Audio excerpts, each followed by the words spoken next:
I'd like to introduce our first speaker of the day. Mr. Gary Vaynerchuk builds businesses. Fresh out of college, he took a family wine business and grew it from $3 million to $60 million in just 5 years. Now he runs VaynerMedia, one of the world's hottest social media first digital agencies. Along the way, Gary became a prolific angel investor and venture capitalist, investing in companies including Facebook, Twitter, Tumblr, Uber, Birchbox, before co-founding VaynerRSE, a $25 million investment fund. He's got a track record of success. Gary was named to both Crane and Fortune magazine's 40 Under 40 list in the past year.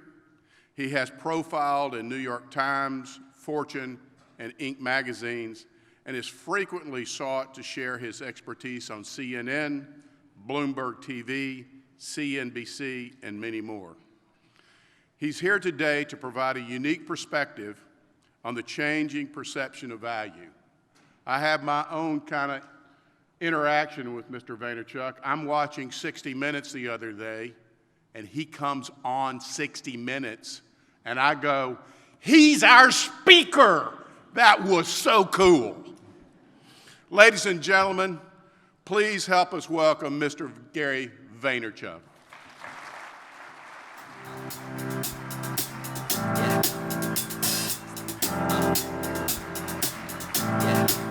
I got this feeling inside my bones. First and foremost, I want to thank my mom for writing that intro. That was nice. I'm really excited to be here. I'm going to give you context on how I got here, and then actually I'm going to pontificate on what I believe, but mostly I'd like to leave as much time as possible for Q&A, because I think theory is lovely, but the fact of the matter is I'm very obsessed with the practitionership and the goal that I have here, which is I think I'll be talking about a lot of stuff that people are either blind to or don't want to believe or aren't doing. And the reality is I'll deploy a lot of the energy that I was naturally gifted with, and we'll all feel good and debate, and then it will be next Thursday and you'll be back to your norm, and a lot of this won't happen. And so my big goal, very honestly, here this morning is to get one or two people to understand how phenomenal the opportunity for our businesses is in the new world, and try to shift what I know is the collective appetite towards the landscape that I market in and build businesses in, which is a lot of people look at these things as a negative. A lot of people look at these things as something they didn't grow up with, and they go completely in the defense instead of understanding the offense of all of this. So let me start by saying this. I love social media because of two things. Number one, it's just a word that represents the current state of the internet. I think when people hear the term social media, it's very easy to kind of think it's this nice to have, up and coming little thing, when you understand that this is now the primary device of every human being in our society, and over 50% of every minute that is spent on this device is spent on one of those 7 websites, Facebook, Twitter, Instagram, Snapchat, YouTube, LinkedIn. It starts to get a little harder to completely disrespect it as something that may sell somebody a product. And so for me, I love social media because it sells stuff. I want to set the tone very quickly here. I did not own a computer until I was 19 years old. I was not techie. I was an awful student. I don't love technology. I don't give a crap about gadgets. I don't even want to ever own a drone, but I know I will have to at some point. I'm not into this. I'm into making money because I want to buy the New York Jets. And so, and I think this is important. The reason I'm more excited so I'm running out of here after this keynote, and I'm going to Las Vegas to CES, the Computer Electronics Show, and I will spend the next 2 days spending all my time with the Fortune 500 CMOs who pay me tens of millions of dollars to do their marketing. And to be very honest, there's no comparison to the excitement that I have for this 60 to 90 minutes in comparison to that. Not because of the money or the stage, but because I'm so much more you than I am them. I was born in the Soviet Union. I came to the US when I was 3. We were ridiculously poor. My family lived in a studio apartment in Queens, New York, with 8 family members in an apartment the size of the stage that I'm on right now. My dad made $2 an hour being a stock boy in a liquor store in Clark, New Jersey, and that's where I come from. That's who I am. I didn't know my dad until I was 14 years old because he would leave before I woke up and got home after I slept because he worked every day as a stock boy and then a manager. And I don't know if any of you are immigrants. Anybody here an immigrant or a child of an immigrant? Immigrants have a really interesting strategy. It's called don't spend any money on anything for a decade. And that's what my parents did, and they saved, and my dad eventually bought a small liquor store in Springfield, New Jersey. We moved to Edison, New Jersey when my dad became the manager of the Clark, New Jersey liquor store, and that's where my entrepreneurial career began. When I was 6, I had a 5 lemonade stand franchise. I manipulated, tricked, depends on how you want to word this, my friends to stand behind the lemonade stands when I was in 1st grade, and I would ride my Big Wheels. How many of you remember Big Wheels, that little toy? I used to ride my Big Wheels at the end of the day to my locations and pick up my cash like I was Tony Soprano or something. So that's who I'm starting to paint you a very clear picture. Actually, you know what? This is the perfect crowd. I don't usually tell this part of the story. Actually, that was my second business. My first business for about 2 months before I segued into Lemonade was to run around the neighborhood, rip people's flowers out of their yards, and then ring their doorbell and sell it back to them. So you're about to hear a lot of noble, care about your customers, customer service, word of mouth stuff, but that's the seed that I come from, so don't think I'm Mother Teresa. When I was 12, I started my first big business. I'm 41, so anybody in that age group probably skews a little bit more male, but if you're in that age group, baseball cards were the real pop culture thing for us in 5th, 6th, 7th, 8th, 9th, 10th grade. And I was making $2,000 to $3,000 a weekend selling baseball cards in the malls of New Jersey. And I don't know about you, but when you're 13 and 14 and you have $30,000 in cash under your bed and you're not selling weed, you're doing a good job. So, it's really fascinating. I'm sure for a lot of you, you feel this too. As I look around, kind of get the demo of this audience, it's fascinating that entrepreneurship is now cool. It's crazy to me that people follow me on the internet and think like I have micro internet celebrity around just being a businessman. For me, when I was growing up, getting D's and F's in school, which is what I did, which is extremely rare for an immigrant, and was unbelievable that my parents kind of gave me that freedom to be the entrepreneur that I was, but it wasn't cool to be a business person. Grades were the proxy of your success. So I sit here and I think so much about how much opportunity came to me because of the scale of the internet. I was a DNF student. I went to college. I came home every weekend to work at my dad's liquor store. I fell in love with wine when I was 15 or 16 because people collected it. I hated working at my dad's liquor store the first 2 or 3 years because I was in the basement bagging ice all day, making $2 an hour. I hated it instead of making $1,000 being a baseball card dealer at the mall on my own thing. But somewhere around 16, I realized that people collected wine, and I loved my family, and I wanted to help, and like any good punk entrepreneur 16-year-old, I thought I could do it better than my dad, and so I wanted to help.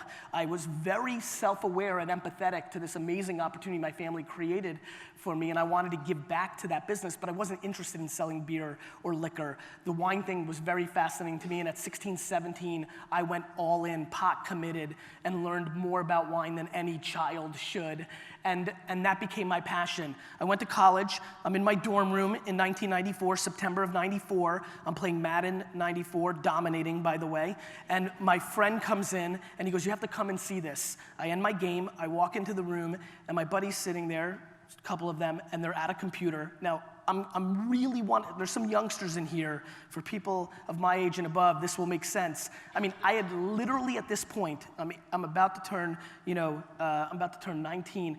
Literally at this point, have spent 15 hours on a computer, right? 9. I mean, like, probably computer class, but since I was trying to sell baseball cards during class, I wasn't really on it. So I'm in front of this computer. I mean, I brought a word processor to do my papers on it, like, just to wrap everybody. This is only 20 years ago. Let's stick with this. And then I hear the sound that changes my life, which is coo-coo-ch. Some of you might remember that. The dial-up internet game where AOL was charging $2 a minute after you used up your free minutes. And I said some profound thing like, is this the information superhighway? Because I'd heard of this thing.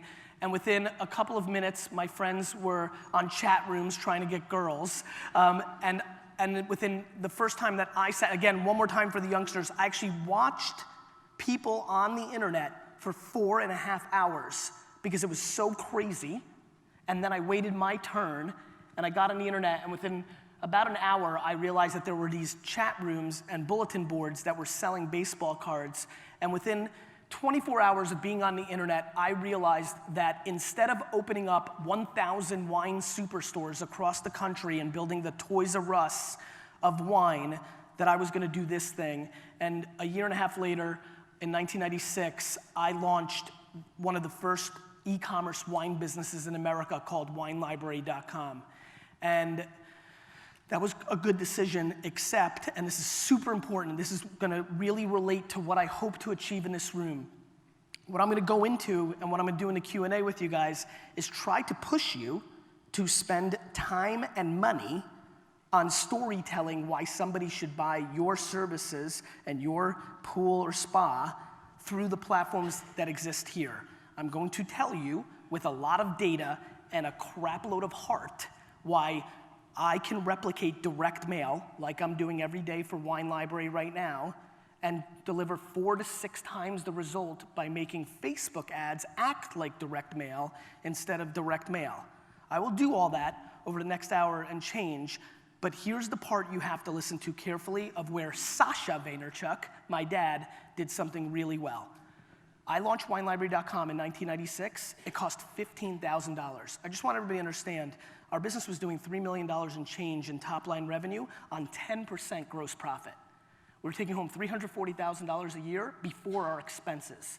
Luckily, he didn't have a whole lot of employees and was able to take home a little bit of money, but we were not making a lot of money. The prior 6 years' marketing budget was less than $15,000. And I don't mean per year, I mean combined. So I spent $15,000 as a small business in 1996 to launch WineLibrary.com. A couple fun facts. Number one, I knew nothing about technology or the internet. The Russian guy named Alex that built it for me ripped me off at a level where, is there a camera here? Yeah, Alex, if I find you, I'm gonna slice your throat. Sorry, I needed that for me. So I spent $15,000 on a piece of crap website, and in the first year, we sold $817 worth of wine on the website for the entire year. Now, I don't know how many of you have a Soviet father, but that was not the ROI that Sasha was looking for. What's important is that it took me time to figure out what was going on in that world. I was still going to school, so I was half pregnant, but the punchline is that same business, when I took over and was back from school full-time on .com and the store, I grew that business from a $3 to a $60 million business in a 5-year window. I did it because of this. If you really understand why this has now become the thing that I've attached myself to, that I say, and how important it is to you, everything will change in your business. And by the way, what I'm talking about today, and I think, it's funny to watch, the presidential election caught people off guard in the way that it was marketed. If you care about the nonprofit that you're associated with, if you care about helping your school raise money, or whatever it is, what we are living through, my friends, is the greatest shift in communication since the printing press. The way we communicate. Do you understand that there are grown-ass men in this room that sent poop emojis via text last night? Like this is not high school now, your parents are living on these platforms. Your mother is on Facebook right this minute. And you know what's great about her? She goes through it real slow, which lets me sell to her even better. The great secret right now for me is I'm converting more dollars at 50 to 80-year-olds than I am from 20 to 30-year-olds on Facebook because of the speed in which they go through the content.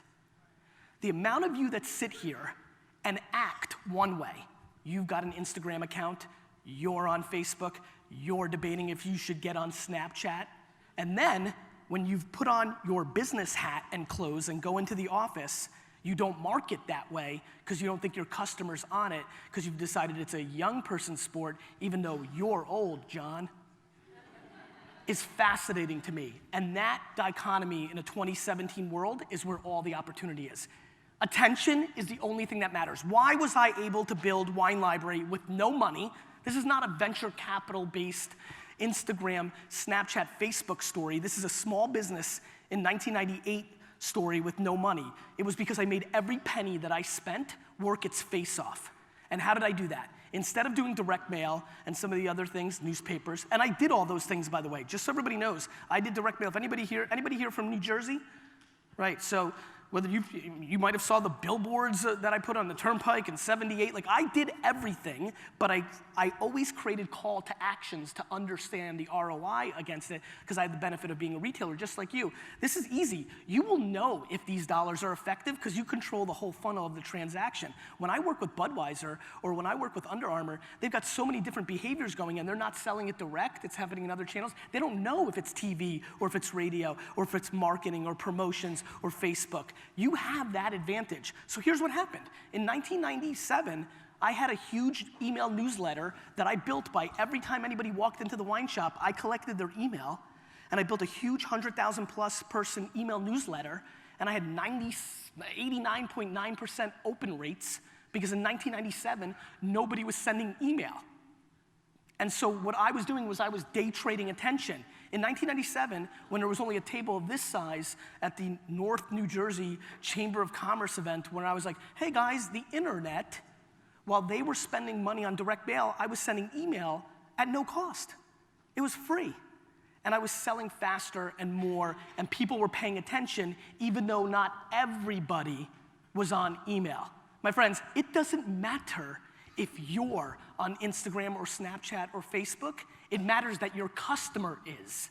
You don't get to decide on a focus group of one that this is the way that everybody acts and is. If you do not understand that every penny you pour into this platform to try to sell what you sell is a higher ROI than anything else you've done, then you are missing the absolute opportunity in 17. And let me explain what that means. The biggest fear I have in this room is success. I hate coming to these kind of conferences where it's the best of the bunch, and because success, I love when people, I'll do this whole thing and they'll be spending all their money on print or not at all. I mean, there's a lot of people here who are first, second, 10, 15, 20 years in business. Everybody here knows this is a word of mouth business. And I don't mean pools and spas, I mean everything. Word of mouth is the game. What I'm stunned by is the complete misunderstanding that social media is the current plumbing of word of mouth in our society. If you crush it for somebody and you put it in super nice and it's all great and you're unbelievable and you did everything perfect in your services, how many people do you think that person told in 1986, in 1994, in 2001? A couple of friends when they came over? They're not like 7, 9? Do you know how many people they now tell after they pick one picture and put it on Facebook and Instagram? Everybody they know. And so, to me, I'm fascinated because I've lived it. This isn't, hey, I've invented this thing, Pinterest, and you should use it. This is, we had no money. We spent it on email marketing in '97. Then something came out called Google. The only time my dad fought me in my career of something that I wanted to do was Google. Google comes out. It starts doing better than Yahoo. I'm fascinated by it. And then they start something called AdWords, right? At this point, you all know what that is. The day it came out, I wanted to buy the word wine on AdWords. It was 5 cents a click, minimum bid. Nobody was on it yet. I was there. So I start running it, and it is crushing. There's never been anything close to it. That run of 2001, 2, 3 of Google AdWords, I have never had better marketing success other than what I'm living through right now on Facebook ads and Instagram influencers doing promotion right now. That's why I'm so loud right now. If you've watched my career, it seems like a couple of you on Body Language have known a little bit about me. I was very quiet for the last 2 or 3 years while I was building VaynerMedia and doing things because there was nothing crazy. There was nothing that was so blatantly underpriced if you day trade attention. Right now, that is Facebook advertising, that is Instagram influencers. A mom in a neighborhood with 1,700 people that follow her on Instagram that you could pay $150 or give her free services for, and she gives you a shout out, and you convert 4 people. That. So to me, Google AdWords was insane, but my dad fought me because he said to me, so it's working, it's black and white. I show him, I go, I want to bet the farm. The one thing that is great about marketing is when you've got the best hand, you go pot committed. So I wanted to go all in on Google AdWords, and my dad was, check this out, my dad didn't want to do it because he thought our competitors would go to Google and click our ads. Like that's how early it was back then. And so anyway, luckily we did it, we exploded, and then my career took a huge turn in 2006. YouTube came out, I thought it was gonna be a big deal. I started making a wine show, and I want to go into this phase right now, and this is where I'm hopeful 1 or 2 of you really latch onto and try to perform this for yourselves, because this is my belief where there's the most upside for your business in the room. Out of everything I just said, I just got finished saying 2 minutes ago that Facebook ads and Instagram influencers are the best arbitrage and the best buy that I've seen in marketing in a decade, but what I'm about to go into has the most upside for you to transcend the revenue of your business. The problem is it's extremely hard. But here we go. In 2006, YouTube comes out. I go, holy crap, this is gonna be huge. And I sit down and I start a show called Wine Library TV. I send one of my stock boys to Best Buy. He buys a camera. I sit down in my office. I get the wine staff to pick me some bottles of wine to taste. And I'm thinking that I'm about to do QVC, right? That's the mentality I went in with. If you grew up in Jersey, I was really gonna go Crazy Eddie meets QVC. And so I'm ready, I'm pumped, and here we go. And that camera goes on, and I realize, holy crap, this is gonna sit on the internet forever. And literally, like sometimes I look back at episode 1, I can see, because I know myself, obviously, I can see somewhere around a minute or 2 in, like, uh-oh, this is not what I should do. And right then and there, in the first episode, in the first 5 minutes of something I went on to do 1,000 episodes of over 4.5, 5 years, I realized I needed to become America's wine guy, not a salesman for Wine Library. And the reason it became this huge phenomenon, and for 90% of you that don't know, it became a show that hundreds of thousands of people started watching a day, and I did 5 days a week, and the format was me sitting at a table, drinking 4 bottles of wine. By the way, best gig I ever had. But what confused people, and as you can imagine, what confused people was these were wines that I had hundreds of cases in stock of. I would pour it and taste it and would tell people not to drink it. Yeah, my staff was the same way. Not to drink it. That it reminded me of a sheep taking a poop, right? Or that it tasted like rubber, or that it was too sweet. And it was chaos internally within my company. But what I was doing was I was building credibility. And I was leveling up. I don't want you to be necessarily the consultant of pool and spa services. You could even go into home decor. You could even go into landscaping. You've got your skills. But if you are an extrovert, if you are somebody who thinks that they can feel comfortable in front of a camera, now I'm gonna take it to another place. I don't know, how many of you are now, or in the last year, have actively listened to a podcast of any sort? Raise your hands. Raise them high, high, I wanna see it. Raise it high, because actually, do me a favor, it's early and it's good to get blood. All the hands that just raised, please stand up for a second. I want people to visually see this. If you've actively in the last year listened to a podcast of some sort, so don't sit yet. I want everybody to watch this. This is a very high percentage of a room that, again, I think we can all collectively agree, this is not a 15-year-old teenage girl aged crowd, right? What's happened is technology is changing. Podcasts, thank you for standing, I appreciate it. So podcasts is another place where I want you to debate. Here's where I'm actually going. I am challenging this room to debate this concept. What would it look like if you started a weekly show, whether it was a radio show on podcast, whether it was a video show on Facebook video and YouTube, or whether it was a weekly thing that you wrote on Medium or LinkedIn or Facebook? What would happen if you didn't think of yourselves as resellers and retailers and service providers, but as a media company, comma, retailer? Now, listen, again, this is the great advantage of coming from exactly where you live. If I walked in to my dad's office in 2006 and pitched what I just said, because it's what I lived, he would have punched me in the face. He would have said, I have no idea what you're talking about. And this is 10 years ago, 11 years ago. Right now, everybody's sitting here and saying, what does this do? Where is he going? Like, what does that mean? What I know is the following. All the attention, all of it, is going here. What that means is distribution has been commoditized.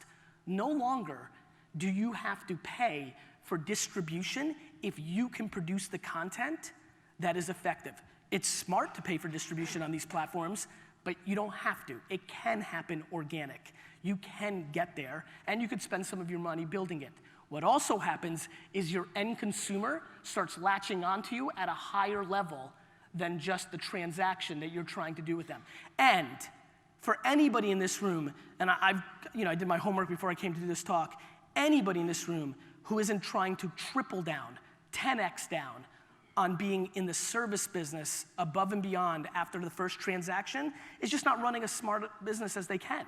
That is where all the economics are in what you do for a living. And if you can actually use the pool or spa as the gateway drug to services around the entire house, let alone those 2 units, that's when you start getting into the economics that change you from being a 7-figure business into an 8-figure business. And very honestly, by the way, I just want everybody to understand one thing that's very important to me. Everything that I talk about is hard. Everything that I talk about takes a crap load of work. Everything I talk about takes away from you watching entire seasons of House of Cards. So if you sit in this room and you've put in your 30 years and you're happy with how much money's in the bank and you're feeling good and you're a little tired, you don't have to listen to me. But if you want more, this is offense. If you want more, this is offense. And I promise you, here's the part that really makes me ponder. Right now, it's offense. In 2022, it's going to be defense. How many people here are retiring in the next 5 years? And I don't mean you're gonna crush it and retire and buy a boat. I mean you're old and you're finished. Raise your hands high. Respect, all right? So for the 4 of you old dudes, respect, go fish. For the 99.8% of the rest of this room, everything I'm talking about right now, if you have the audacity to own your own business and live the life that entrepreneurship and owning your own business allows you, and you do not put in the hours over the next half decade to educate yourself. I do not want anybody running out of this talk saying, wait a minute, he's right. I'm gonna let our 23-year-old niece now do her thing. This is not, you're outsourcing it to that young buck. And I know that's why some of you laughed. You're like, yeah, Nancy's gonna, no, not Nancy. You, John, you're gonna do it. If you own your business in this room, you need to spend 50 to 100 hours on the internet reading or watching videos or listening. I don't know how you learn, but you need to understand where your end consumer's attention is because you're not gonna be able to reach them. And word of mouth, listen, guys, one more time. Think about this. This is so good. I've actually never said this publicly. It just literally came in my head. You know how we're talking about social norms? You know how you're talking about how upset you are? You know, one of my favorite debates of parents right now is they say that their children don't know how to act social. They've decided, parents in this room have decided that their children are socially awkward because they only live in the phone. They've decided that the way humans communicate is only defined by looking somebody in the eye and using their mouth. They have been romantic in this room about the platform that one communicates through instead of actually communicating. Every child, 8 to 12 to 17 in America right now is dramatically more social than you. Because when you were 12 and none of your friends were around and it was 4:30 on a Tuesday, You went outside and threw a ball against the wall. You interacted with a tire wrapped to a tree. So you may not like the way they communicate, but I promise you, they're the most social that we've ever seen. They're just using a device and a platform that we didn't have access to. Some of you begged to have your own phone line in your room so you could be on the phone with your girlfriend for 7 hours watching 90210. Yes, I don't know how social that was, but here's what I know. I know that the thing that you're complaining about is going to hurt your business, because as we continue to communicate that way we recommend products and service will continue to happen that way. When 29-year-old Sally, who's 17 or 19 or 21 right now, is only talking to her friends when they first buy their home, or 41-year-old Sally. You know, I want to remind everybody, this is not 2008 anymore. This is not what's coming. This is what's happened. 98% of the Fortune 500 CPG brands in America declined last year because they continue to think the following. Watch this. You really want to get into the macro of all this? How many people here now, when they watch television, when you watch your favorite TV shows outside of live sports, now watch them when you want to watch them, not when they air? Netflix, DVR, TiVo, on demand. Raise your hands. Hi. Great, everybody. 90%. How many of you fast forward every single commercial when given the opportunity? Raise your hands. 90%. And even if the brands, my brands, that stick with me here, collectively, tens, I think it's now $80 billion to make 30-second videos and then air them in between shows that you actually want to watch. Even if they're lucky enough to have you have a chance to see them because the remote control falls off the bed, even if that miracle happens, every person here, the second their favorite show goes into commercial, grabs this. And this is where the attention is. And that, at a macro, is what I'm worried about you. You are not like Sonic Restaurants or Toyota, my client, and spending it on television. You're spending it on something else. But boy, is my intuition that it's not being spent in the best place that that dollar can be spent. Or, even more scary, because you've been so successful and you were the king or queen of that town, you've gone completely complacent and aren't spending at all because word of mouth is in process, which creates the greatest vulnerability. And I promise you, in 2022 and in 2024, it's not just the kid at the table there who's going to do it better. It's also going to be the macro discussion of, you think Amazon cares about your feelings? You think Walmart spent $20 billion buying e-commerce sites so you can sell pools and spas? Like, where do you think the world's going? And so if you are not planning on retiring in the next 5 years, then you need to start really understanding what's happening, because I'm just talking about simple social media right now. How many people have an Alexa in their home? Raise your hand. How many people have an Alexa in their home? An Echo. One more time. Alexa Echo. Okay. How many people don't know what that is, actually? It's okay. I just want to get a sense. Great. Man, that guy in the back there loves retiring, loves not knowing anything. I love that dude. We just got to find him. Yeah. He's old school, huh? I like that dude. All right, anyway. Let me just give you the average day for somebody who needs to have their pool serviced in 2023. Alexa, I want my pool serviced. That's it. And I think it'd be really smart if you understood how social media worked in 2017, so that when you have to understand how Alexa's algorithm works in 2020, that you're the answer to that question, not Amazon itself or somebody else.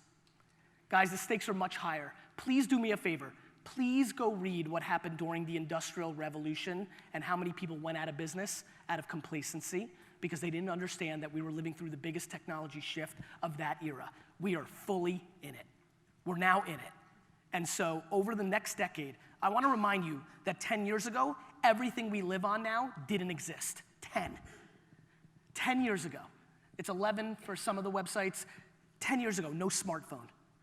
10 years ago. 10 years ago, YouTube's 11, Facebook's 11. If you think a lot's happened in the last 10 years, wait till you see what happens over the next 10 years. The stakes are enormously high. And I'm not here fear-mongering. This is just what's happening. Very honestly, the fact that you're the creme de la creme of this is, like, I assume that the majority of people in this room are like, yes, this is the opportunity. This is where I transition from a $6 million a year business to a $15 million a year business. This is when I transition from a $180,000 a year business to a $2.9 million business. This is pure opportunity. The problem is, and this is where everybody defaults into, they raise their, Gary, I didn't grow up with this. Me neither, Carl. I didn't grow up with this either, Carl. And guess what, Carl? You didn't grow up driving, and you figured it out. Understanding the digital landscape and what our consumers are doing on it is now oxygen for businesses. If you do not understand it, you will be destroyed. I lived this, so I gave a keynote. So I was an early investor in Uber. I gave a keynote at the limo and taxi service thing, and when they announced me, they said Uber, and a couple of them booed. Half of them, just like the Alexa thing, didn't even know it existed yet. And I said, my friends, you have to understand what this means. And where I really went with the talk, and this is where I want to go with you to bring you value versus telling you a story, here's my thesis. My thesis is very simple. It is far better to put yourself out of business than to have somebody else do it for you. And what I mean by that is, if you know your vulnerability, whatever you heard here, whatever you know, well, then you should start doing that to curtail that vulnerability. And the reason I want you to build a media brand around you is no technology, not Alexa, not Facebook, not anything that gets invented that we don't know exists now. None of that builds or beats brand, because they're not gonna ask Alexa for, let me service my pool, or who should I go with? They're gonna say, I wanna go with David, call David and fix my pool. And that's called brand. And there's a very big difference, my friends, between brand and sales. And 90% of people are in the sales business. The direct mail is a call to action, it's a sale. The Facebook stuff that you've been doing, and I did some homework, it's not working because you're selling. You're not even trying to romance a girl. You're going right in. How about making a video that's instructional, that can actually help people to know what to do? Now you've provided value. I taught people how to decant. This is very nerdy. My decanting, how to decant wine video, that was the gateway to $1.7 million worth of sales. It was very easy. I watched it. They'd go to YouTube, they'd watch the decanting video, they'd click winelibrary.com, because it was linked below, they'd go to the website, and they'd buy something. When you provide value up front, you win. I've written 4 New York Times best-selling books. The one that has sold the least is called The Thank You Economy. It's the one that matters the most. And the reason it's sold the least is because nobody wants to do the work. When people are done reading it, they put it down and say, screw that.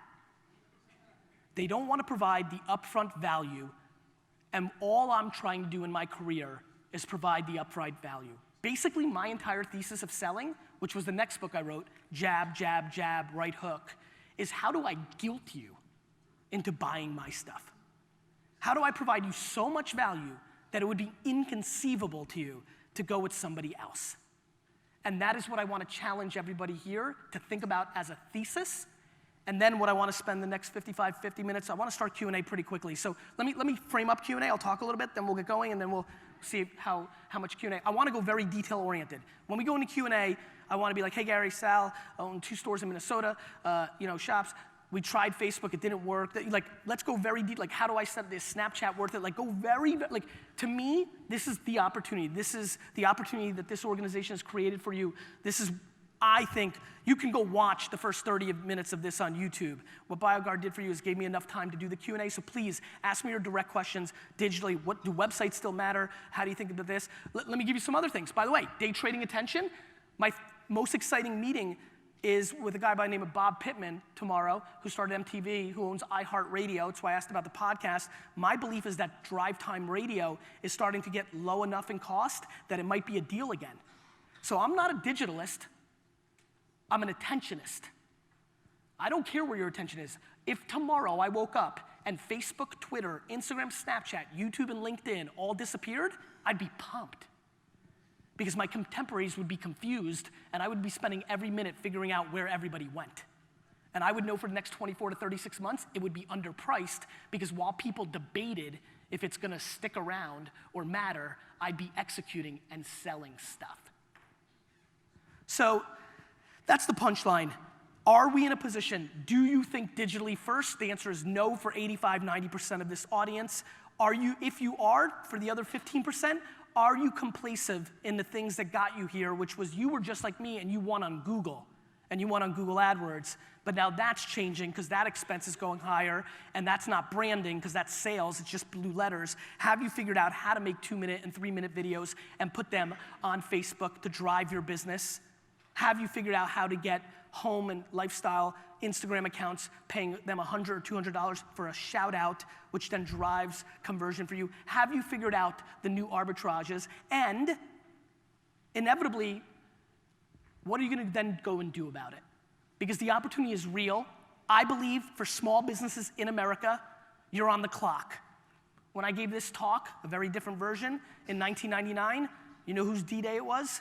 It was called bookstores. They didn't know it, but they were done. And then who was on D-Day in 2009, 10, 11? Cab and limo drivers. Do you know how sad it is personally for me? As I told you, I was born in Russia. Some of my dad's friends went to LA and started, drove a cab for 7, 8, 10 years, then eventually saved up all their money and bought a couple of cars and built their business, got to that age of 55, 56, had something of a business that was worth something, they were about to sell it off, and in 24 months, Uber destroyed the value of their business by 90%. One of my dad's friends was gonna sell his business for $3.7 million, decided not to for another year or two, and sold it for $370,000. That's just real. So as we sit here today, I promise you the Marriott and the Hilton weren't sitting around 4 years ago and saying, what are our threats in the future? I promise you nobody raised their hand in that room and said, hey, wait a minute, what if somebody invents a website that is like the eBay of people's actual homes, and instead of staying in hotels, we would stay in each other's homes? How many people here have used an Airbnb or are on Airbnb? Raise your hands. Raise them high, I want people to look. How many people here don't know what Airbnb is? I expect some, please raise your hands, okay. So Airbnb, it's okay, don't worry. Airbnb stands for Air, Bed, and Breakfast. It is a website where people list their homes and apartments when they're not there, and other people stay in people's homes. That's what's hurting the hotel industry. And so you sit here today, and I just want you to do good content on Facebook, YouTube, and Instagram, because that's where the attention is. And I'm worried if there's some kid if Sally right now is about to invent something that's gonna really hurt you. And so that's why this is what I call almost like digital fitness. There's no way to run a marathon if you haven't been on the treadmill preparing for it. The most important thing for me, for you to do Facebook and Instagram and YouTube and videos and content and podcasts, the most important thing for me is that it's getting you into the mindset of that world in case you really need it in 3 or 4 years. Right now, I'm sitting here and talking to you about the differences of you growing your business next year 4% versus growing it 18%. I don't want to come back here in 4 years and talk about the difference between you selling your business for $3.7 million or $370,000. Thank you.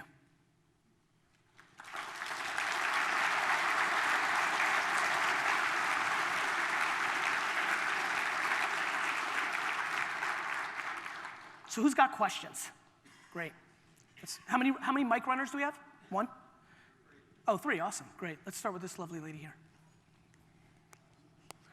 Thanks for having me, guys. Jesus, I go in such a weird trance. I feel like I'm just like getting out of it. Hey, what's your name? Okay, my name's Mallory. How are you, Mal? I'm from the Chicagoland area. A little closer to you. Mal? So, Mal, my little closer. question, Little closer? Yeah. Okay. One of my questions is, where do you draw the line on informational and actually teaching someone how to do something that you're already trying to sell? Like for our industry, service is really big, and I know our owners have always worried how much content we put on social media so that we're not selling If you don't ourselves do out. it, somebody else is going to do it. Okay. Okay. Guys, have you been on the internet? What do you think? You're not going to do it, Mal, and your homies are not going to do it? Like, what's going to happen is some entrepreneur's going to do it, Right. who like works for one of these your companies, become the guy, and then get all the referral business to come through him. And then he's holding. Whoever has the end consumer's attention has the leverage. So give it away. I would absolutely give away milk to sell cows all day long. But people don't want to do that because they're used to selling milk. Right. And that's why the guy who comes along and gives away the milk for free kills all the other businesses. And the problem for you is there's no cost of entry to giving away the information. I could do it right. If I knew what the hell to do with the stuff you guys do, I could do it right now. Luckily I don't, so please help me. But you know what I mean? That's always been like the work. And by the way, just because you're now going to tell them because you met some guy who wrote books at they're not going to believe you. No, I know. They're not going to change. That's why they're going to lose, because they deserve to lose. It makes me happy that they're going to lose. That, by the way, that's capitalism. Everybody loves capitalism in business when it's in your favor. You loved it when you outworked the old guy that used to be in town and took the business. You don't like it when it happens to you. That's why I make fun of all my crony 60 and 70 and 80-year-old white Republican homies that are my friends who want to then, after hustling and making money, want to change laws to protect them. I'm like, you're old now. You will die. By the way, unless my business partner is Stephen Ross. He owns 30% of VaynerMedia. He's my partner in my fund. He owns the Miami Dolphins. He's the biggest real estate developer in America. It's called Related. He's worth $13 billion. He's 76 years old. If I text him right now and say, hey, I just found this weird shed in Louisiana, and I think we can buy it for $100,000 and flip it into $1 million deal, he'll text me back in 1 minute. He loves the game. It's not about the money. He loves the game. That's the way it is. Question? Hey, May. Stephen met Central Jersey Pools, Freehold, New Jersey. Awesome. Where do you live? Freehold. Oh, Freehold. I didn't catch Yeah. it. So, yeah, that's awesome. So we've grown our Facebook audience to a large number, but when we post videos or Organic other things, reach is dead. It's dead. Yes. So, I mean, is there any way to get around that or Nope, promote pay. that? Just pay. Just pay. And I'm glad you asked that, Steve, because that hurt so many people's feelings. I wanted to remind all those people, well, you pay other places. So what happened was, it was funny. And if you check videos online, I've talked about this for years. It's starting to correct itself. That was huge for me and my selfish interests, because while everybody was emotional and saying that Zuck screwed them, I was spending money because it was underpriced. I mean, it's incredible. You can target people that are $250,000 household income within 5-mile radius of your office and you can pick other targeting. And the big thing though, so yes, pay. It's still underpriced. In 2 or 3 years, 5 years, it'll be like Google and it'll be priced accordingly. And then it's gonna be like Google in some categories, overpriced. But the key for you to really think about is the content. Because once you have my attention, like this keynote, I have all your attention. The framework has been set for the attention. If this talk sucked, nothing good was gonna happen for me, right? So really think about the content, back to Mallory's question, right? Like, what are you actually putting out there? Is it just feature, feature, feature? Testimonials, you know, like, oh, let's talk about the thank you economy. I wanna challenge everybody here, thank you, my friend, appreciate it, continued success. I wanna challenge everybody here to a concept.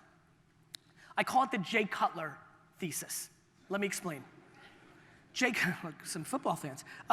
So I'm writing the thank you economy. It comes out in 2011. So in 2010, I asked my order department at winelibrary.com to search people's names on Google with the word Twitter after it, so based on when somebody orders something. So if Sally Thompson ordered something, every order, they would go, there was 2 people internally that went online, typed in Sally Thompson Twitter, and that'd be hard because there'd be 17 Sally Thompsons, because they figured out if it was the right person. Somebody like Gary Vaynerchuk would have been great, one-of-a-kind name.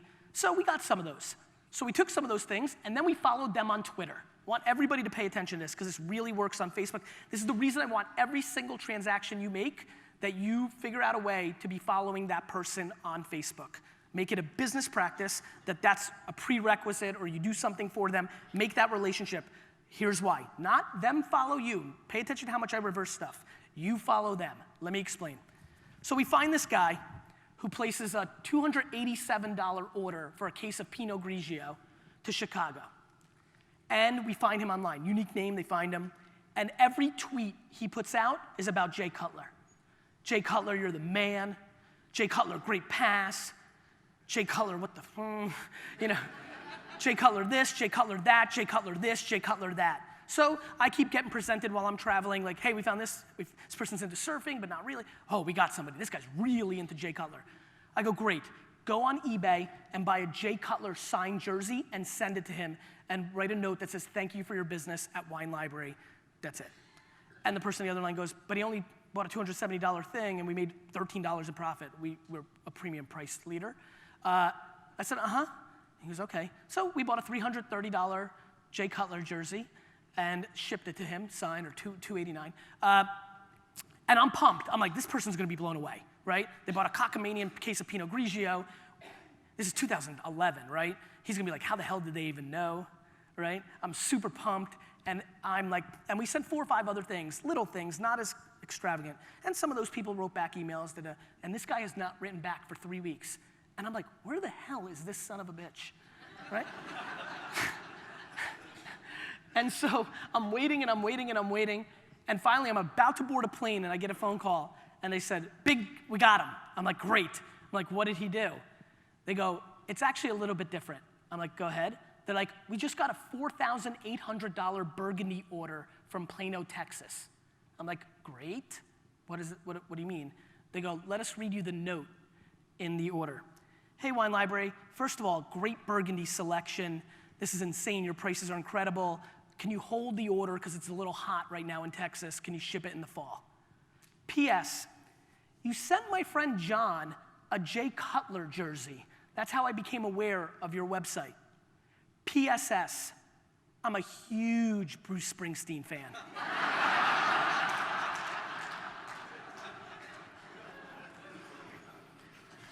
If your company, whether it's you or an intern or a junior employee, is following every single person that you've ever sold a pool or spa or servicing on Facebook, and they see that that wife posts that it's the first day of nursery school for their daughter Charlotte, and you go and send that person to Target and buy some nice flowers or gifts and bring it to them and say congrats, or you call them on their birthday, or you realize they're a big sports fan and their team's playing in the playoffs. They're a Dolphins fan and they're playing in the playoffs for the first time in 15 years in the playoffs, and you send them the chicken wings and catering and say thank you for their business. That word of mouth will change your business.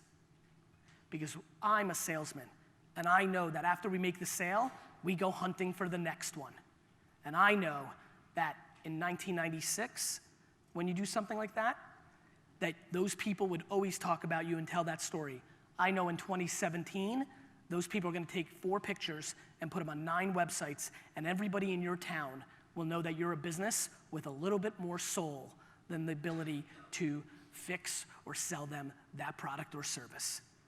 This is the effort and the uniqueness of using social media and digital media as a gateway to create human interaction. I use this as the first step in my chess match to shake your hand. Do you understand? So many of you think this is replacing something when you don't realize it became the gateway to the next thing. 10 years ago, it was super weird to be dating somebody you met on the internet. Today, every 20-year-old I know swipes to the right and left 20 hours a day. So social norms change. There was a time when Elvis shook his hips and grandmas and moms all over this country thought he was the devil. Have you seen what people are posting on Instagram? Questions? There's one over here, there's one over here. It's a race. It's gonna be interesting to see. Oh, no, getting that. All right. Okay, it's very, very close. All right. So with all the information. What's your name? Travis Hogan, Travis. Fiesta Pools. So where do you start? You name so many different things. Yeah. Do you go home with content and Yep. you have to make it relevant that people want to watch, or else you're just like every other person that's So going to talk Trav, about. let's start from the beginning. Stay up. We'll use you to really bring a ton of value. Great. So Trav, what are you doing now? Anything? We've done some Facebook ads. I mean, to be honest, Yes. not a whole lot, but we've done That's a few okay. things. So Facebook ads, we're doing Google ads. How much? $1,500 a month in AdWords on Google and $500 on Facebook. And what else do you do? We do some print, How much? media direct, probably $10,000 a year. On print? Just in print. Yep. Word of mouth is where we get a lot of So our how much business. marketing dollars do you spend a year, you think? Probably 40,000, 50,000. So the rest is word of mouth that's really driving the business, right? Correct. So look, very honestly, man, Trav, I think first and foremost, how many customers have you had in the history of your business? Say it again, I'm sorry. How many customers have you had in the history of your business? Probably 10,000. Do you have the data? A lot of it, yes. Yeah, I would really, really latch on to the last thing I just did. First of all, with that limited of a budget, I want to maximize sweat, not cash. So let's go back and look at those 10,000 people. And of your 40, if I bought into your business and I was the new partner, and obviously you'd be like, hey, Gary, you do the marketing. I'm like, no shit, Trav. You know?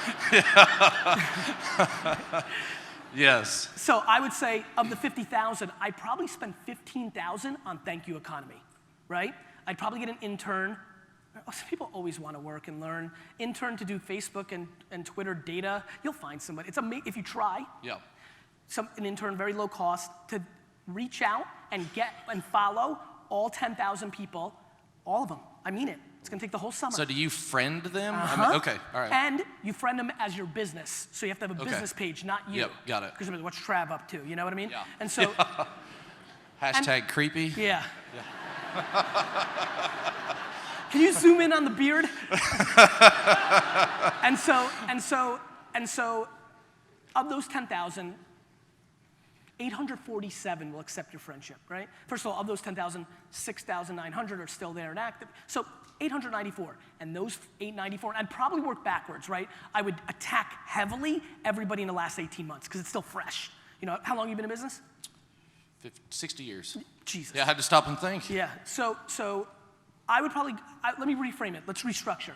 The last 2 years, every customer, follow them on Facebook, and then spend $10,000 on surprise and delight.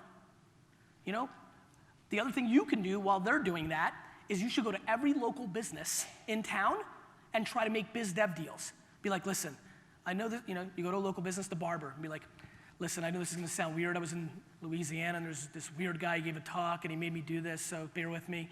I wanna surprise some of my clients with your services. I think this could be a great word of mouth for you. Are you willing to give me 5 free haircuts? Let me save you time. He or she's gonna say yes. So now all of a sudden, we're gonna get $40,000 worth of services for, you might not even have to spend 10,000. See what remember when I said what I talk about is hard? This is the House of Cards part. This is the Call of Duty part. This is the, you want your business to grow, but you're on 4 goddamn softball teams. Right? So like, this is what I would do for you. The rest then I would do is reach out to people in your community that are making content. So I would search on Twitter, Facebook, and YouTube of young kids and other actors. Where do you live? Tulsa. Great. Plenty of content producers. See if some of them want to make the funny videos or the interesting videos. Drive your costs down. And then I would save the last $30,000, $20,000 of it on Facebook ads against that content in the local area against high net worth individuals that can afford the products and services. Nice. Thank you. You got it. Can I add to that question? Yeah, So I work for BioLab as well. great. What role can What's we your do? name? Peter. Peter, Nice to meet you. nice to meet you, man. What role can we play to help Travis and all the other dealers do that? Because we have scale, right? We should be able to help them, you know, venture into these You know, channels. it's funny, we were talking backstage, Vayner, my company, we've gone from 0 to 100 million in revenue in 6 years. And what happened is now we're only able to work with the biggest companies in the world because we're fancy and expensive. And over the holiday, I'm like, this sucks. Like, I want to help people that I'm like. And so I've spent the last 6 months, and we're just about to roll it out, of a program that is somewhere in the ballpark of $350,000 to $400,000 a year, you know, and I want to start working with more companies that look like you guys, because if you then start doing better actions like this with your marketing dollars, then you can start using them as case studies to show them. And I want to make you do the scaling the unscalable. We have to remember, what you're doing, they may not have the budget for. So it's not that I want the 350 for anything other than amplification. We're still going to do the same kind of stuff as well. But I think the number one, it's parenting. The best way to parent is set an actual example. Good deal. Thank Cool. you. My friend. Oh, hey, how are you? Good. What's your name? Angela, Angela. from upstate New York. Awesome. Our biggest social media concern is reviews. That's not a concern. It's uncontrollable. Right. Go to Glassdoor right now, and everybody I've ever fired at VaynerMedia says I'm the worst piece of crap they've ever met. Right. So how do you respond? I don't. You just leave it blank. Because anybody who's smart in the world, especially if they're going to buy a product and service that costs something, is going to take an anonymous review with a grain of salt. Sure. And so how do I do it? I think that most people, when they think about reviews, become ostriches and put their head in the sand. And what I try to do is become Loyola Marymount basketball in 1992. I know that's very nerdy. I'm trying to win the game 147 to 132. The biggest reason you need to get louder is if you don't get loud, somebody else is going to be loud for you. Okay. I can leave a negative review for every one of you right now.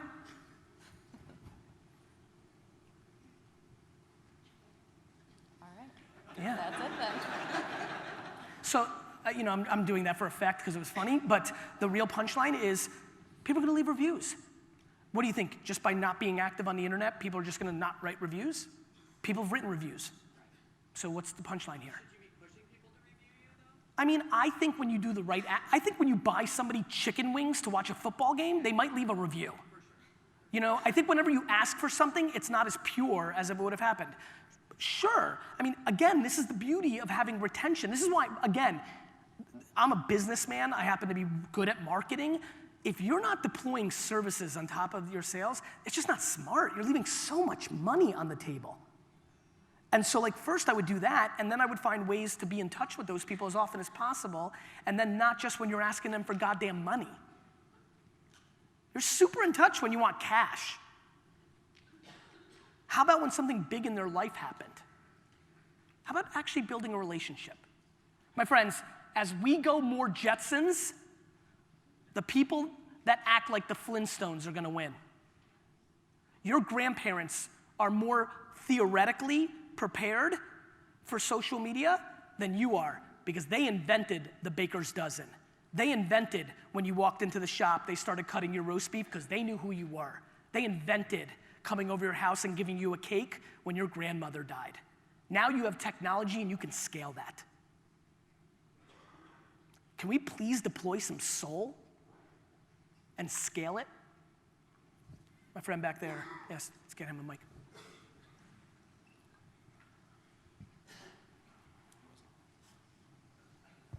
How are you, my friend? Pretty good. Russ Michael, BNB Pools, New York. Very nice. Two-part question. Please. Blogs. Blogs. They were very big. Yes. But you're pushing video. I am. Okay. MASH used to be the #1 show on television. Okay. Regarding content on the videos. Yes. Lots of our vendors are producing them. You're saying to do it on your own. Correct. Homegrown. Yes. Ignore that.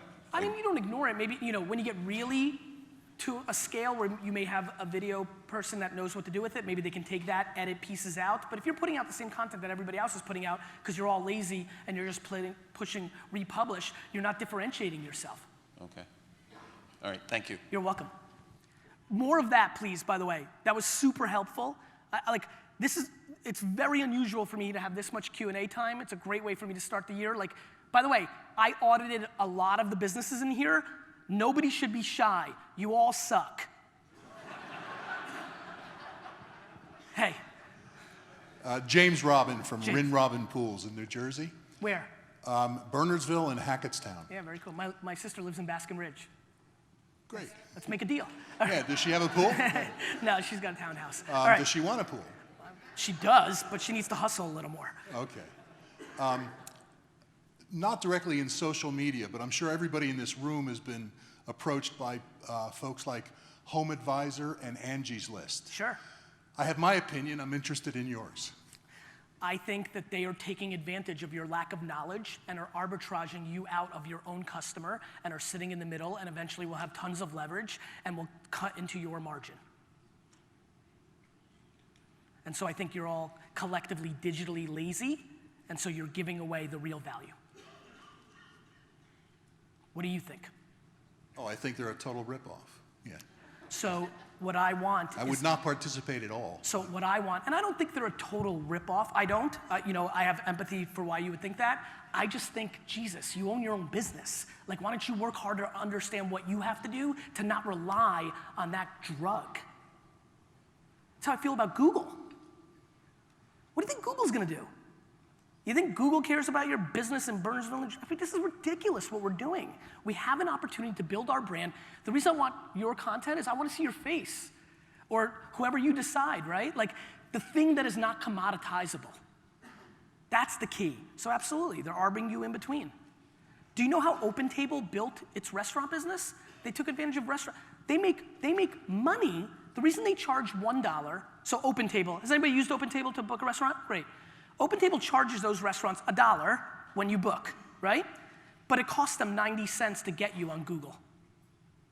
It's their customer. It's their customer. You Googled One Tree Restaurant to book it, but because a OpenTable ad shows up first, you booked it through OpenTable. So they became a toll booth for their customer. Are you kidding me? I'm pissed. So that's the scoop there. Questions? Let's do it. Let's keep this going. By the way, as I'm thinking, well, before we get this question, Twitter search, if you want to write down something very fascinating, if you go to twitter.com/search, you can search pool terms, home terms, the words, putting in a pool, sentences even, the word pool, and then you could search within a 5 or 10 mile radius of your zip code, and then you could see everything people are saying about, literally people say things like, thinking about putting in a pool this year. This is the world we live in now. They will actually tweet that. Now, remember what I said earlier. Don't do the 17-year-old dude move. Don't just jump in and be like, I sell pools, right? Romance the girl a little bit, right? And so try to provide them value. What kind? Do you have the yard structure? You know, some of those things that you give away for free. Then they trust and you become the person that they decide to go with. So twitter.com/search. Search the terms that you guys know from a maintenance. I'm not an expert in your, I'm sure there's terms for some of the pipes and different things, not just the word pool, because you get a lot of things like in the pool, and that's not going to do you anything, right? Search within your mile radius. So that's the advanced search.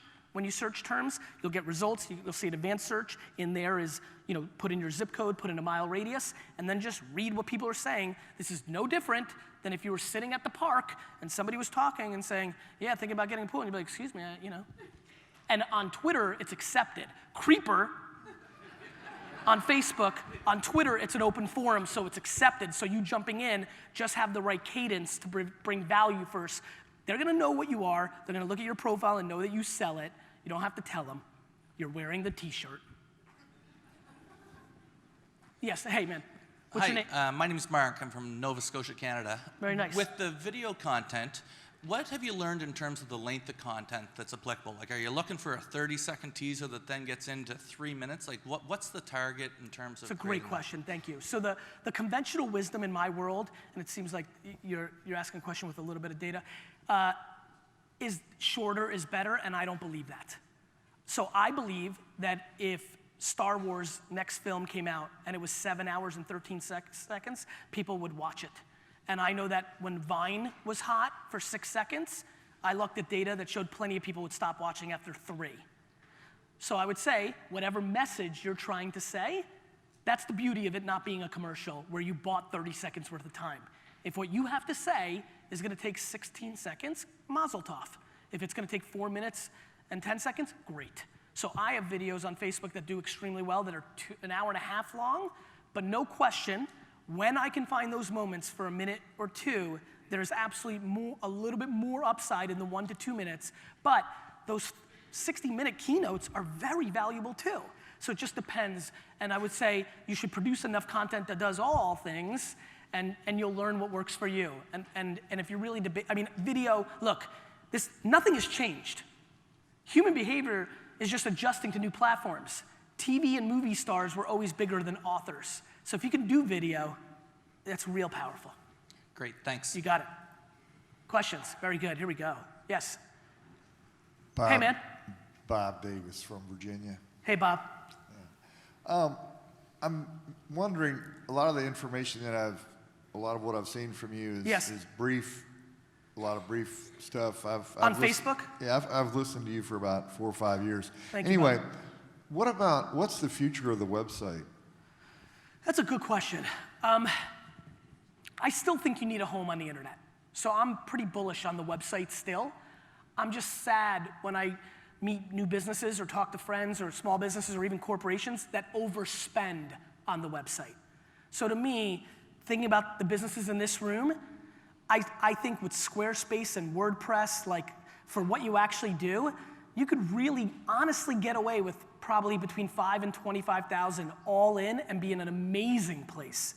Probably even less in some ways. So I do think that you don't ever want to, just like in Angie's list, I don't want to be at the mercy of Facebook or Instagram or Snapchat or YouTube, but I want to extract the value of attention while I'm there, and I want to push them to my brand first and foremost so that it's remembered, but the website is a good place to collect data, to put out the information, but it is stunning to watch how many people now are making a decision on business. The amount of people in this room, my friend, who've lost business last season because their Instagram and Facebook seemed like crickets or they were out of business is stunning. It is becoming the place that people go first to make decisions, not just the website. But I do not believe the website is dead. I still think it needs to be maintained. If people here have a website that they built 11, 12 years ago, it'd probably be smart to refresh it a little bit to feel relevant. I think it's more of a branding thing. And from a functionality standpoint, a Facebook ad that has your phone number in it that you spend $5,000 a year on is gonna do a lot more than the phone number on your website. So I'm still into it, but it's clearly, it's an evolving thing, but I do believe there's still a value in it. Do you have any follow-up for that? Well, it seems like the biggest activity that we get on our website is people will call. Right. And say, hey, I read what you wrote about a pool or a hot tub or something. I was in the store the other day and a guy actually told me, he said, yeah, I read what you wrote on the website about hot tubs. I was like, that's cool. It's real, man. Yeah, and so I think as I'm And so is your phone number, to me, literally, if like we were jamming together, I'd be like, hey, let's make the phone number bigger and even more, like it's amazing some of these things, these subtle little tweaks, but I agree with you. That's what, even before you said that, notice how I used the phone number Facebook ad. I just know what's going, I see it. It's not, I'm genius, I'm putting in the work 18 hours a day to watch the behavior of consumers on the internet. So yeah, I would triple down on the phone number, right? And then you know what I would do? Who's getting the phone calls?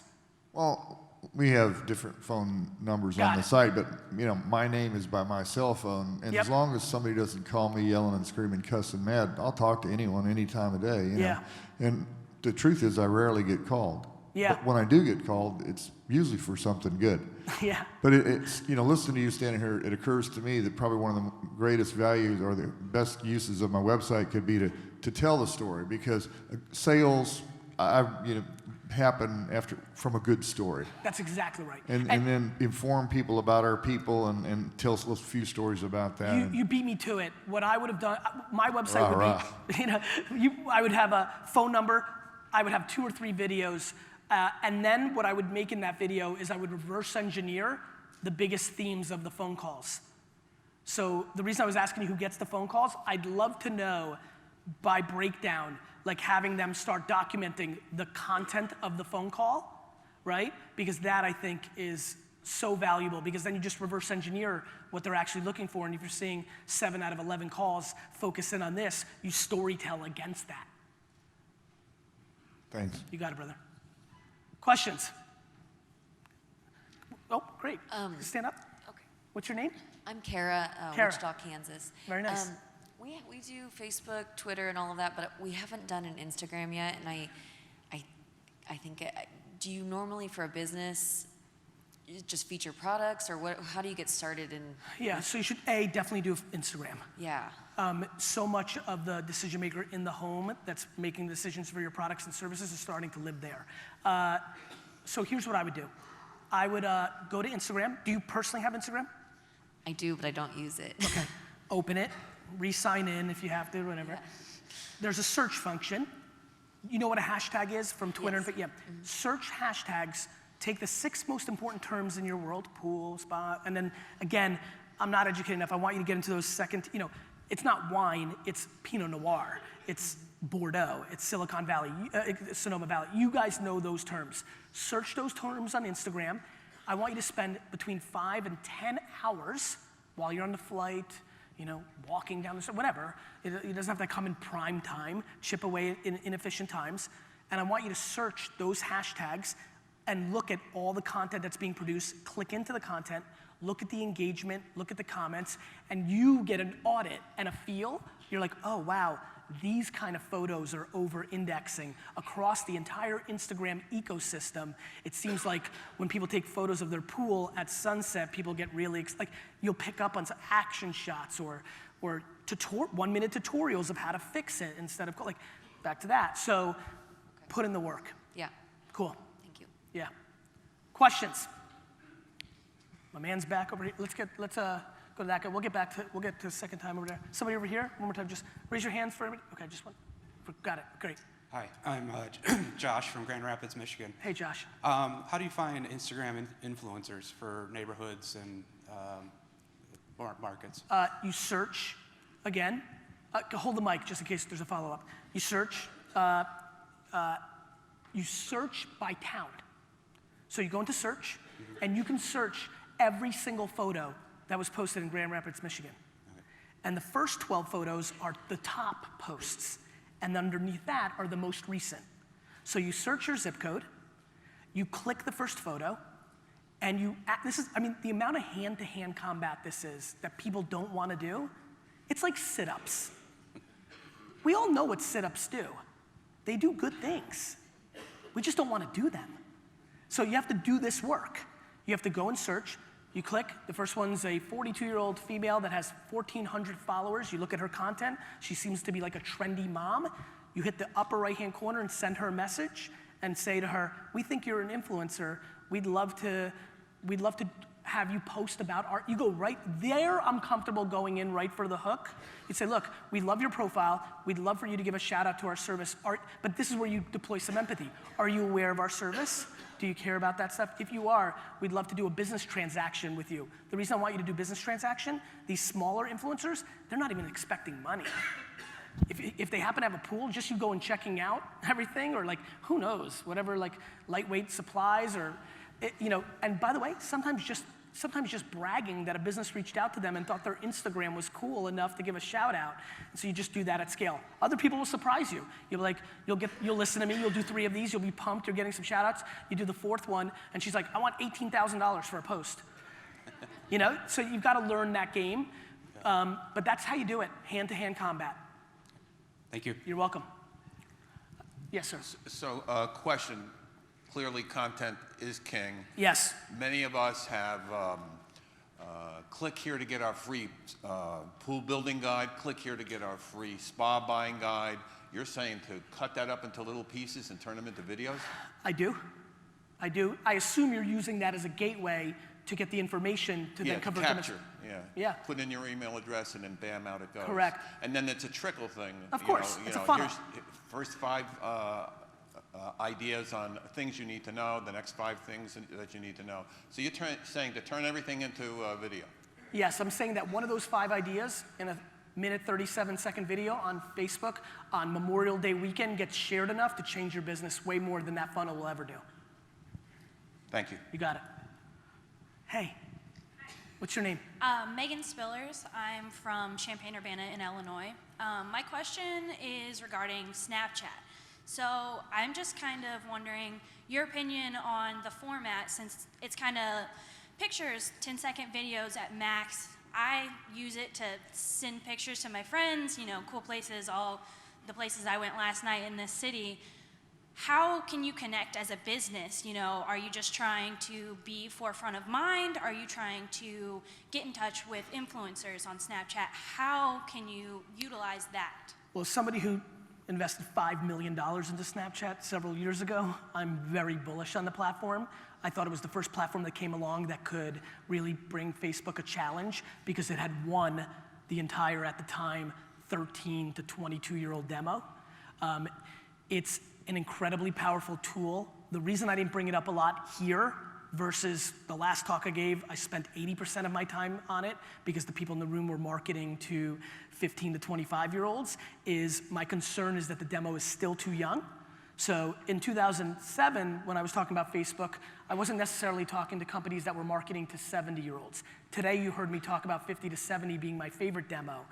You know, we're literally I'm helping a startup that goes after people that are going to retirement homes, and their #1 conversion is Facebook, targeting 50 and 60-year-olds of people who have parents that are 70 and 80 and 90-year-olds. So I think Snapchat's amazing. I think it's got a ton of work to do. As you know, Instagram has copied almost all their features over the last 3 to 4 months, which has slowed down some of the growth for Snapchat. They've obviously got Spectacles, and that's a whole nother thing of AR and VR and live streaming. You know, I don't think that Snapchat today, at this moment, is the craziest, most important thing for this room. But back to me saying, get on the treadmill before running the marathon. Do I believe every single person here should download Snapchat and figure it out? I do. I know that seems insane for so many of them, but I also know, how many people here are now on Snapchat? Raise your hand. I mean, a year ago, this would have been 3 hands. It would have been 3. So, you know, what happens is, what nobody realizes is we're living in a world where everybody's living a younger life than their parents did. The younger generation's dragging you down. If you want to talk to your daughter, you got to get on Snapchat. That's where she's spending 83% of her time, so you're going to be there. So it's an important platform. Filters are super fascinating. You know, the fact that people here can buy a filter for $100 around the radius of the most important park in town that then may bring awareness, I think is kind of cool. I think in a year, that would be the strategy I'd probably do, which is buy a filter. So the way filters work is, if you've been on Snapchat, I know a lot of you haven't, but it seems like a lot have, you take a picture and you can swipe and get these little filters. As a small business, you can buy a filter. So I see University of Kentucky, like, you can buy a filter over Rump Arena one day for, you know, $500, and then everybody becomes aware. They're like, what is this? And you have to be smart. How do you make it basketball and pool? And you got to be creative. But that's the way, that's branding. That's less funnel and less conversion. That's more branding. But once something has all the attention, like if I want to sell something right now to a 17-year-old in America, I'm only spending my money on Instagram and Snapchat, not a penny anywhere else. And that 17-year-old becomes 27 very quickly. You got it. You got it. Back there? Yep, got him. This is fun. Absolute pleasure. Thank you very much. My pleasure. My name is Nick. I'm from Toronto, Ontario. Awesome. I'd like to get your input on augmented reality and where it's going. It's going to happen. You know, obviously, how many people played Pokemon Go? Raise your hands. Raise it high. It's a good number. So, you know, prior to Pokemon Go, 0 hands, augmented reality. We will be seeing things. You want to really get into black and white? The reason I won't give this advice is because this would cost $150,000 to build, and I don't think that's practical for the high risk, low reward chance of pulling this off. But this is a perfect example of how Angie's List, or remember when I said put yourself out of business? If somebody here is big enough to do this, you should debate this. What if you built the app that looked at your backyard like this and helped them put the size of the pool that they should put in, and then that app, because it's a utility, was a gateway for your service? So what I just said is going to happen. People are going to go into their backyard, they're going to put out their phone, they're going to point it, they're going to see their backyard as if they were taking a photo, but they're going to do that through the app called Pool Locator. And it's going to do whatever the hell you guys do for a living and figure out that he needs to cut that tree, and the app would eliminate that tree and would show him the options of the pool, and then he would say, I like that. He would press a button, she would press a button, and you would be the person that does it. And as you think, if you make the utility, and get tens and thousands and hundreds, and then you could not only service Grand Rapids, Michigan, but then you could refer all the leads, because the app was big, to all the other people in this room and make 20% referral fee through having the biggest app of how people now decide where they're gonna put a pool. That's what I think is gonna happen. That was cool, actually. That was a good idea. Somebody should do that. Yep, over there, yep. Oh, great, yeah, let's get on this side. Hi, Kathy from Aquatech in Winnipeg, Manitoba, Canada. Just wanted to find out if you could help me prioritize in the exact order that you think I should be spending my time. Right now we do a lot of email marketing primarily, so my marching orders when I go home should be what? How's email doing? Fabulous. And so explain that in detail. You're collecting emails somehow and then you're marketing against it. Correct. Yeah, so the thing that will probably excite you the most in the quickest period of time, because the vulnerability is the first 6 months or a year when it's not working as well because you don't have all the expertise, is Facebook. Facebook is the closest thing to email in the marketing realm right now. So how are you collecting email? With every water test and every transaction. Got it. And then you're remarketing for services? Correct. So it's more of a farming mechanism than a hunting? Correct. Got it. So I think email and text messaging and following them on Facebook and surprising them. That's a kick butt And idea. I knew you would like that because you like email because it's a retention vehicle. So let's talk about the hunting instead of the farming. How are you getting clients? Our website primarily. We've spent a lot of time and effort into Google ratings, so I think that we should stop that. I don't think you should, by the way, it's never like people still look at billboards. Do I think they're as valuable as they used to be? They can't be, because every passenger's looking at their phone, and those are lost eyeballs, right? So it's not that you should stop that, but back to only having so much time, money, and energy. Facebook. You have to understand what Facebook is. Facebook is direct response sales and branding. You can do both. Whereas Google and Google reviews, it's all black and white. It's all blue, actually, blue letter, right? It's not building brand. These videos that I'm desperate, and by the way, are you guys completely blown away as I am? The quality of a video from just this, you don't need to hire D-Rock. Sorry, D-Rock. Like this.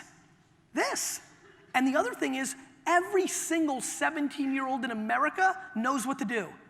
So you have unlimited kids in Winnipeg or Toronto that are willing to do it for minimal or free. More video content on Facebook as a gateway drug. There's a phone call ad, on Facebook, which I brought up to you. I really want you to do that. I love it's an ad that is underused because small businesses are underusing Facebook, and big companies don't want, like Coke and Pepsi and BMW don't want you to call them. So it's an ad that has creative, but it also has a button for the phone. And as you guys all know, now we look at Facebook on this, not on your desktop as much. So when you see it, you press one button and you're calling.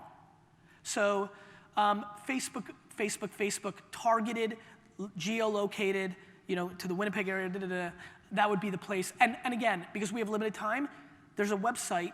All of you should write this down. This is probably the information gateway you're looking for. There's a website. I'll spell it for you. And that's where you can get deeper information about this. It's spelled G-O-O-G-L-E.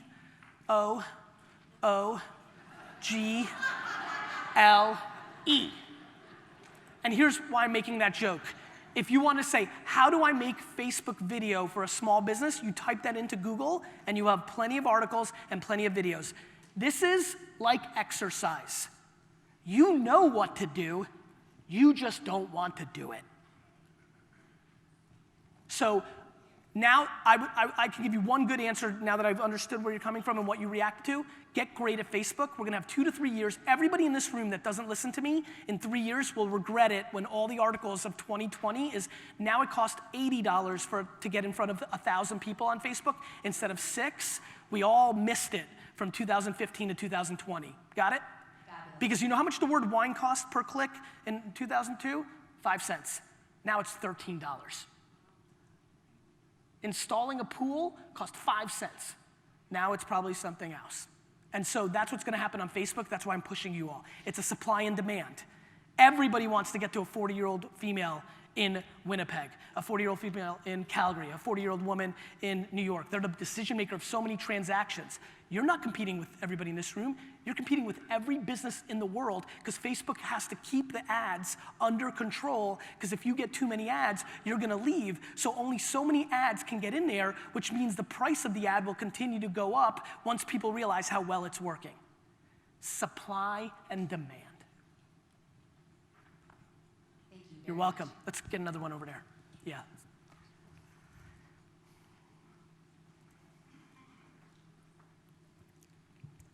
Hi, I'm Mary from Maryland, from Regina Pools and Spas. How are you?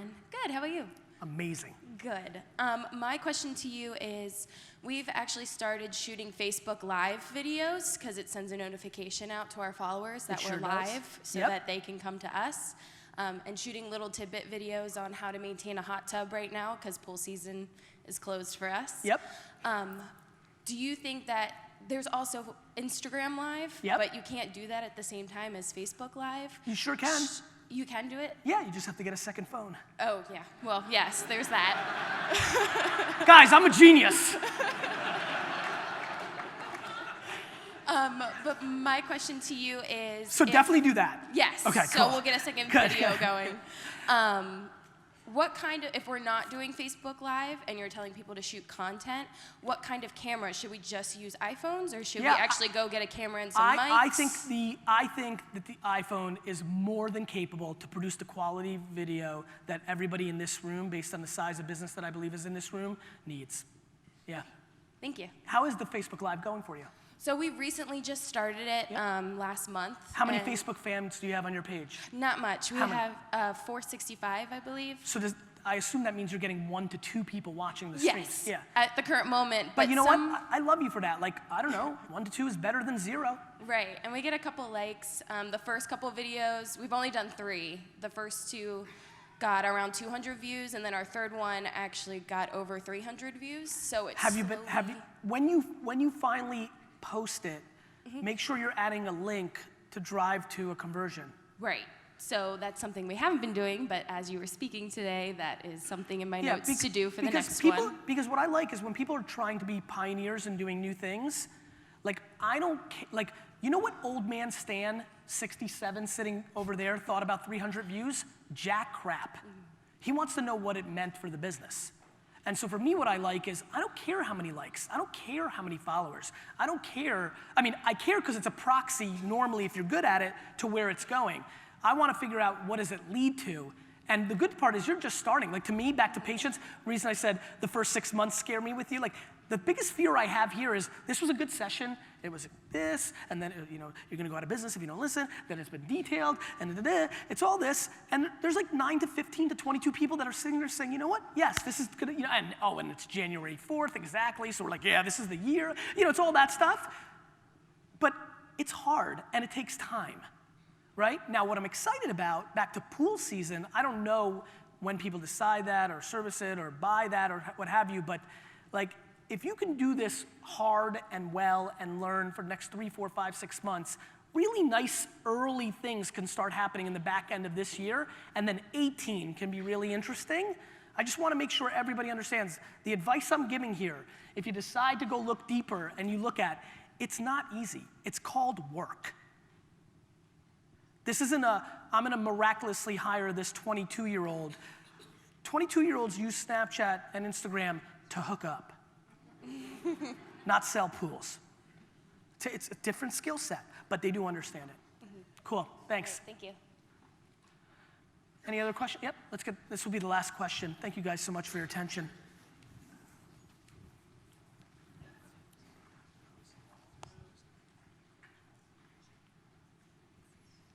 Hey, I'm Eva from West Monroe, Louisiana, and we live in a very small area, about all of our little small areas, maybe 60,000 people. Okay.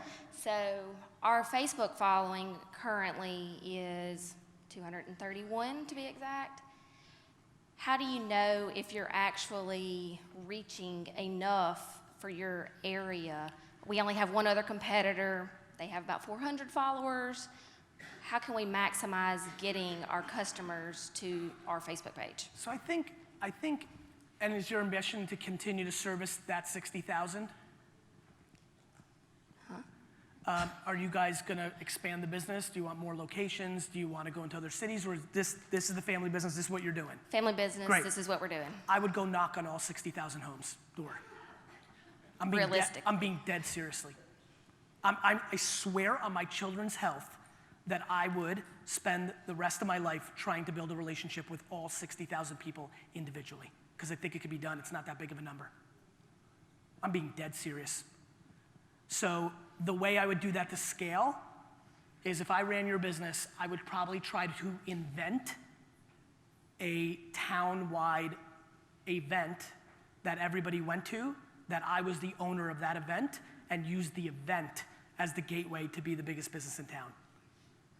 I would create the annual 100-meter dash or pickle eating contest. I'm being dead serious with you, by the way. And then the content would be about the event, because when you have such a small circumference, you can really do the thank you economy in hand-to-hand combat. And so I'd probably run Facebook. I wouldn't care about likes at all. 231 versus 400 means nothing. I would probably run some Facebook ads against the zip code, and I would try to like literally meet them. Like I'm not kidding. Like I would think a lot about event marketing. I mean, I assume you're not spending a lot of money on marketing. Actually, none. Right, that makes sense. So what are you doing? Like very sitting? good. We have good word of mouth, and Of course. So you're basically sitting and waiting for people to call you. Absolutely. I hate the living shit out of that. But we offer so much for our community, and we're so well known that my father-in-law owns the business, Yes. and his mentality is, I don't need to spend money on marketing when we have as much business as we can handle at this current time. I get it. So we're kind of listen, I can't deploy my thesis or ambition on your father-in-law. Like when I hear that we have more business than we can handle, my mind goes to, you better hire a bunch more people, jerk. Yeah. Yeah. Family dynamics. Thank you, guys. Thank you. Thank you.